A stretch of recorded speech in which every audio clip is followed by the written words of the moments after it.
कल्याण मंदिर मुदारमवद्य वेदी भीताभय प्रदमनिन्दितमग्निपद्मं संसार सागर निमज्जदशेष जन्तु पुताय मानमभिनम्य जिनेश्वरस्य। मेरे गुरुवर मेरे उर में ज्ञान ज्योति जला देना, मुझे अपनी ही मंजिल का सही रास्ता दिखा देना। कहीं पथ भूल ना जाऊं भटकते राग द्वेषों में, मुझे पथवीत रागी दे अंधेरा सब मिटा देना। जय बोलो देवाधिदेव 1008 श्री चंद्र प्रभु भगवान की। मुनिकुंज ज्येष्ठाचार्य श्री आदि सागर जी महाराज की। यहाँ तो बहुत सारे भक्तगण श्रावकगण बैठे ही हैं, पर जिनालय भी श्रावकों से भरा हुआ है। और हम कहेंगे कि वहां पर तो अतिशयकारी साक्षात चंद्र प्रभु भगवान है ही, पर यहाँ पर अतिशय योगी जीवंत चंदा प्रभु छोटे बाबा आप सबके सामने हैं। भक्त शिरोमणि परम पूज्य आचार्य महावीर कीर्ति जी महाराज की। युग श्रेष्ठ तपस्वी सम्राट आचार्य सन्मति सागर जी महाराज की। चतुर्थ पट्टाधीश्चर्य चक्रवर्ती अतिशय योगी मम प्राण गुरु श्रेष्ठ आचार्य भगवान सुनील सागर जी गुरुदेव की। बोली समस्त आचार्य संघ की। एक बार की बात है, एक बड़े से शेठ जी, बड़े लोग आप लोग कहते हैं ना, किसे कहते हैं बड़े लोग आपकी भाषा में, ऐसे बड़े से शेठ जी अपनी बड़ी सी कार में अपनी बड़ी सी फैक्ट्री की ओर जा रहे थे। और मन में कुछ टेंशन और कुछ बहुत इंपॉर्टेंट मीटिंग थी, तो उसी के सब विकल्प चल रहे थे कि वहां पर गाड़ी में जो उनका ड्राइवर था, उन्होंने आचार्य भगवान का उपदेश चालू कर दिया।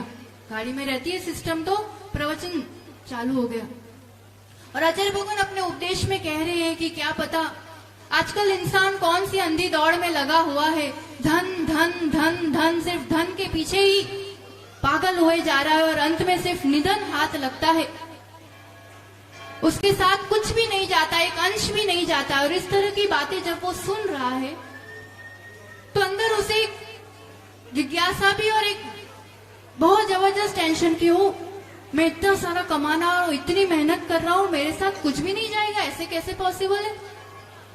वो जैसे ही ऑफिस पहुंचा और मीटिंग हुई तो उसमें भी सबसे पहला प्रश्न उसने अपना यही रखा कि आप सब में से कोई मुझे एक ऐसा आइडिया बताओ, कुछ उपाय बताओ कि मैं ये सब कुछ साथ में लेके जा सकूं। सब हंसने लगे कि ऐसा तो कुछ होता है क्या। अब जहां जाता, जिससे मिलता, जो करता, एक ही बात उसके दिमाग में, और जो मिलता उसको इग्नोर करने लगा, क्योंकि वो बहुत ज्यादा ऐसा इरिटेट हो गया था कि बस कैसे उपाय मिले, कुछ तो साथ में जाए। तिजारा वालों को चाहिए उपाय, या जयपुर वालों को चाहिए कि दिल्ली वालों को चाहिए, किसको चाहिए उपाय कि कुछ तो साथ में चला जाए। एक दिन एक गुरु भक्त, एक अजनबी उस शेठ जी के पास पहुंचते हैं और ध्यान से सुनना, जिसको जिसको उपाय चाहिए हो। शेठ जी के पास पहुंचते और कहते हैं कि हमने सुना है आपको कुछ समाधान चाहिए। उस शेठ जी की आंखों में एक चमक आ जाती, उत्साह बढ़ जाता, वो आपके पास कुछ समाधान है क्या। वो कहते हैं बिल्कुल है, पर पहले आप मेरे एक सवाल का जवाब दीजिए। हाँ, आप कभी फॉरेन गए क्या। वो कहते हैं बिल्कुल, एकदम छाती तान के, ऐसी कौन सा देश है, कौन सी कंट्री की मैं नहीं गया हूं। बिल्कुल गया हूं। अच्छा, तो आप अमेरिका में गए, तो वहां गए तो सबसे पहले क्या किया। और लंदन गए तो वहां गए तो सबसे पहले क्या किया। उन्होंने कहा वहां गए, एयरपोर्ट गए तो सबसे पहले अपने रुपयों को डॉलर में कन्वर्ट किया, डॉलर खरीदे। लंदन गया तो क्या खरीदा,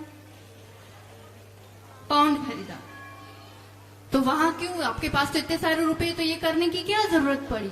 मेरे पास जितने भी रुपए हैं, पर वहां पर ये रुपए काम नहीं आते, वहां जो चलता है उस करेंसी में मुझे कन्वर्ट करना ही पड़ेगा। बहुत अच्छी बात है। तो आप ये बताइए कि आप यहां से अब कहां जाना चाहते हैं, कहां जाना चाहते हैं।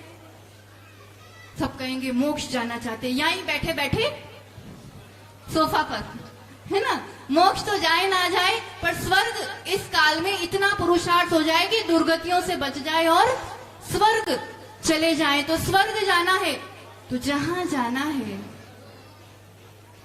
जाना है वहां की करेंसी में चेंज करना पड़ेगा। और स्वर्ग और मोक्ष आदि में कौन सी करेंसी चलती है? पुण्य। और कहते हैं यहाँ से इस रुपए को तो ऐसे के ऐसे साथ में नहीं लेके जा सकते, पर यहीं रहते रहते आप इस तन मन धन रूपी जो भी आपकी संपदा है उसको पुण्य रूपी करेंसी में कन्वर्ट कर दो, तो फिर वो पुण्य आपके साथ जाता है। और ये पुण्य में चेंज करने की सबसे बड़ी करेंसी एक्सचेंज ऑफिस कहाँ पर है?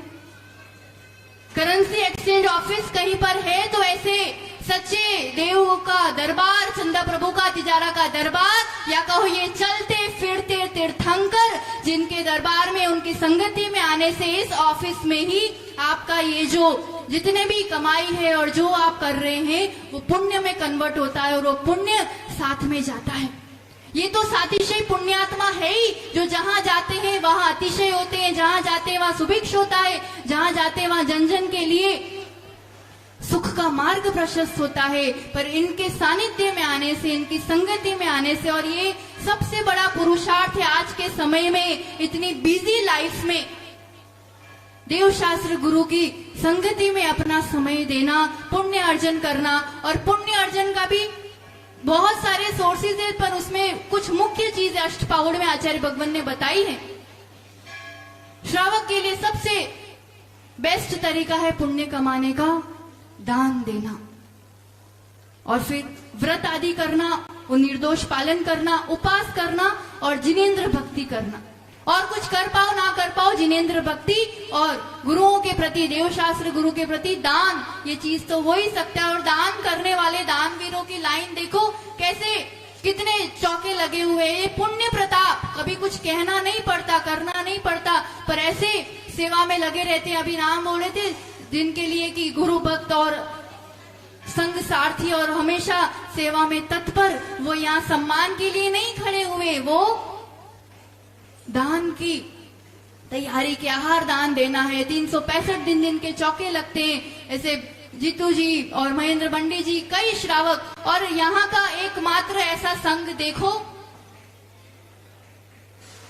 कि जहां पर आहार दान देने के लिए तो, पर आहार दान है ना, गुरुदेव ऐसे हैं चर्या चक्रवर्ती जिनकी चर्या अत्यंत निर्दोष है, निर्मल है। आज इस पंचम काल में चौथे काल जैसी चर्या का पालन करते हैं, तो श्रावक के मन में भी ऐसी पुण्य वर्गना, ऐसी भावना जगती है कि मैं कैसे इनकी निर्दोष चर्या पालन कराऊं। उनके लिए इस रूप से शुद्ध आहार की व्यवस्था इतने बड़े विशाल संघ के लिए हो सके। तो ऐसे ऐसे जहाँ इतनी दिव्य पुण्य वर्गाएं आगे बढ़ती हैं, तो ऐसे पुण्यात्मा श्रावक भी आचार्य भगवान के चरणों में अपने आप ही जुड़ जाते हैं। ऐसे लग रहा है कि जैसे तिजारा तो वही है, पर फिर भी कुछ माहौल बदल गया है। यहाँ के एक एक व्यक्ति को ऐसा लग रहा है। कल बता रहे थे कि जब हम शाम को ऐसे विधान वगैरह हुआ और बाहर निकल रहे थे, वहां एक व्यक्ति खड़ा रहते हैं ना गेट पे हमेशा, तो कोई पूछ रहे थे उनसे कि ये क्या चल रहा है आजकल, कुछ जबरदस्त कुछ ना कुछ चलता रहता है। तो वो जो अपन शब्द के जो सेवक हैं, द्वारपाल हैं, वो कह रहे थे कि यार क्या पता एक तगड़े महाराज जी आए हैं, जोरदार महाराज आए, और एक एक नहीं 60 है, और पूरे दिन क्या क्या चलता रहता है। ऐसा तो आज तक कभी भी तिजारा में मैं वर्षे से हूँ, पर आज तक ऐसा माहौल मैंने कभी नहीं देखा। तगड़ा पुण्य है, और ये पुण्य कहीं से टपकता नहीं है, स्वयं से अर्जित किया जाता है। अपनी निर्मलता, अपनी निष्कषायता, अपनी ऐसी निकांक्ष साधना के बल पर वो पुण्य कमाया है। और जहां जहां फिर इस रूप से व्यवस्थाएं अपने आप उनके पीछे पीछे भागती हैं, तो ये तो वो तो कर ही रहे हैं कल्याण। ये तो अपने पर है कि अपन कितनी देर उनका सानिध्य, उनकी संगति, उनके धर्मोपदेश, उनके निकट रहने का। और आप सभी के लिए बता दें, यहाँ तो लाभ लिया ही लिया है, पर गुरु के सबसे निकट रहने का और पुण्य कमाने का अगर कोई अवसर होता है तो वो है विहार। विहार ऐसा ऐसा एक मौका होता है जहाँ चौका तो लग ही सकता है, पर इस रूप से पुण्य कमाया जा सकता है। साथ साथ चलना, साथ साथ रहना, साथ साथ सेवा करना, तो ऐसे पुण्य कमाने के अवसर समय जितने जितने जीवन में आते हैं उतने उतने अवश्य हमें लाभ उठाने चाहिए। उपसर्ग विजेता ऐसे आचार्य भगवान जो ऐसा नहीं कि सिर्फ पुण्य भोगते हैं, पुण्य भोगते तो बिल्कुल भी नहीं है, पुण्य कमा रहे हैं भरपूर, क्योंकि आगे इनको ये थोड़ी, आगे तो तीर्थंकर चक्रवर्ती कामदेव 3-3 पद के धारी एक साथ ऐसा पुण्य इकट्ठा करते जा रहे हैं, भोगते बिल्कुल भी नहीं है। बाकी ये जब श्रावक जो इतनी व्यवस्थाएं बना सकते हैं, वो एसी नहीं लगवा सकते, फोन लाके नहीं दे सकते, जो चाहो करके दे सकते हैं, पर ना अपनी चर्या में कोई समझौता करते हैं और ना अपने पुण्य को भोगते हैं, उल्टा उपसर्गों को, परिश्रमों को सहन करके और निरंतर निरंतर संवर निर्जराई कर रहे हैं। एक प्रसंग के साथ बात को विराम देंगे कि उपसर्ग परिचय थोड़ा थोड़ा छोटे मच्छर आ जाए, या आपने अभी थोड़े दिन पहले भी देखा हो पूरे उस पे कितने सारे मच्छर काटे हुए थे, मच्छर भी इतने काटे, और मच्छर तो क्या विहार चल रहा था, ग्रीष्मकालीन का महावीर जयंती आ रही है, बस ऐसे महावीर जयंती मनाने के लिए पूरे संघ का विहार हो रहा था कि रास्ते में एकदम से ही 4:45 की बात होगी और एक पेड़ पर बहुत सारे मधुमक्खियों के छत्ते थे, एक दो नहीं बहुत सारे, और क्या तो वैसा कुछ प्रसंग बना कि संघ का इस तरफ से चलना हुआ और एक साथ हजारों मधुमक्खियों का इस दिगंबर अवस्था में पूरे संघ पर जैसे घोर उपसर्ग हुआ।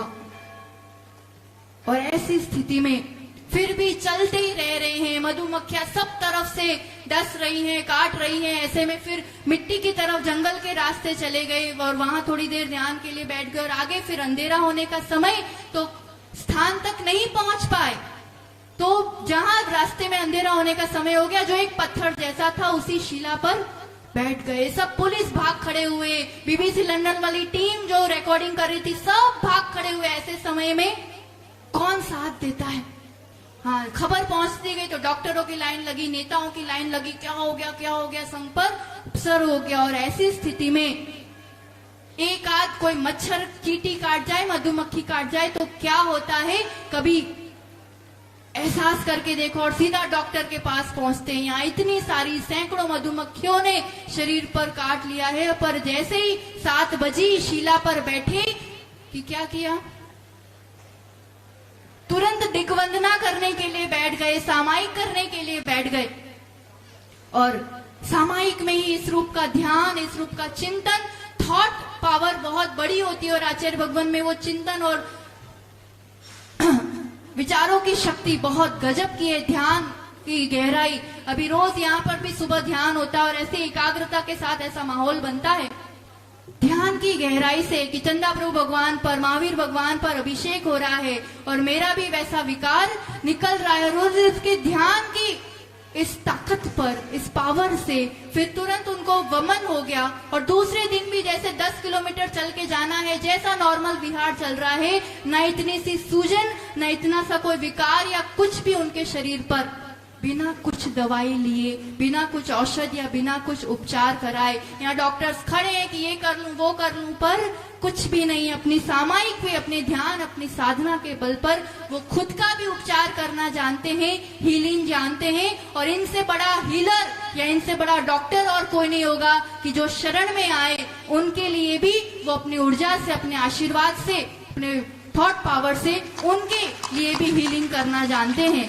तो ऐसे अध्यात्म योगी, ऐसे उपसर्ग विजेता जो अपने ज्ञान और ध्यान से स्वयं का कल्याण करते हुए जन जन का कल्याण कर रहे हैं। तो इसी दिव्य मंगल भावना के साथ कि इस पंचम काल में इतना पुण्य कमा लें कि अपना मोक्ष मार्ग प्रशस्त होता रहे। तो ऐसे पुण्य की कमाई करते हुए आप सभी भी एक दिन उस सिद्ध अवस्था को प्राप्त हो। चंदा प्रभु के चरणों में यही विनती कि हम सबका मोक्ष मार्ग निरंतर निर्मलता की ओर बढ़ते हुए गुरु चरणों में अपन सभी पुण्य अर्जन कर सके। जय बोलो आचार्य भगवान सुनील सागर जी गुरुदेव की।